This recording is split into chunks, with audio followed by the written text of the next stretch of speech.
It's different, you know. It is different kind of the chains and that. For example, you know, Hafs,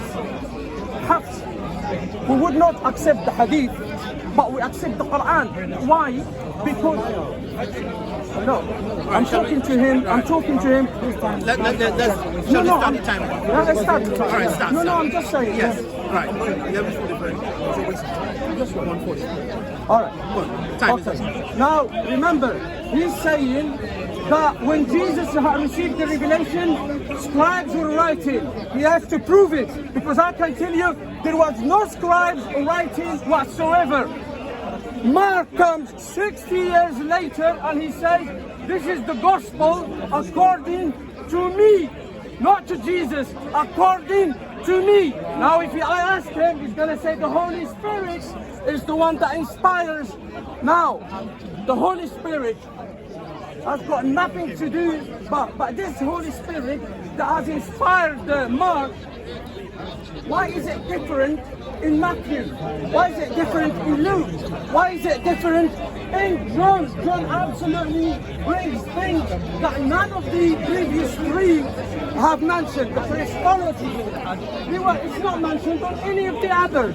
Now if we go back to the Old Testament, the Old Testament is the Torah. Now the Torah, he will say it was revealed by God. By God. Fine. But why even in the Torah, there are, in the Torah, we see that in there, God speaks. You see, you hear it. I am the Lord. I say. But in the Bible, there isn't such a thing. So how am I going to accept that it is from God? In Quran or in the Sunnah, we say, قال رسول الله صلى الله عليه وسلم. So a narrator from another narrator, then to the saying of the Prophet صلى الله عليه وسلم. Some ahadith we have two narrators because the chain is very near to the Prophet صلى الله عليه وسلم. Some of them. Alright, cool. He's saying about the gospel according to this, the gospel according to this person, according to that person. First off, the Quran is the one that makes the mistake and calls it a singular gospel.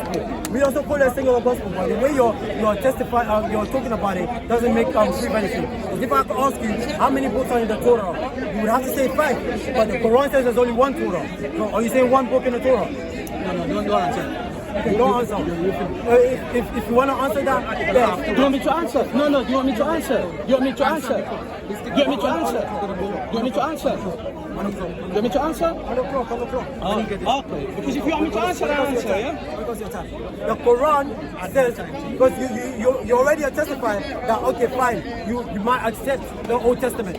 But the Old Testament, the writings of David, the Torah is called the Torah. It's not called the Torah. It's not a plural term. It's just given a Torah, but yet there are 5 writings. The gospel is called the gospel because it's just a good news. It doesn't have to say the gospel of this is that. But yet, even if you look, Mark verse 1, it says, this is the good news, i.e. the gospel.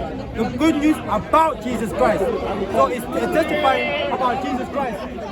And even if you look at Luke even made it much better. About Jesus Christ. Okay. But Mark says this is the gospel about Jesus Christ. So he's talking about the good news, which is Jesus Christ. Now, if you wanna, now you're saying that it's just like different people that are writing it. The same way I can say the Quran about the 7 Qur'ans and all of that. It's just different 7 different people that wrote their recitation. How can you prove that's the direct exact word that came from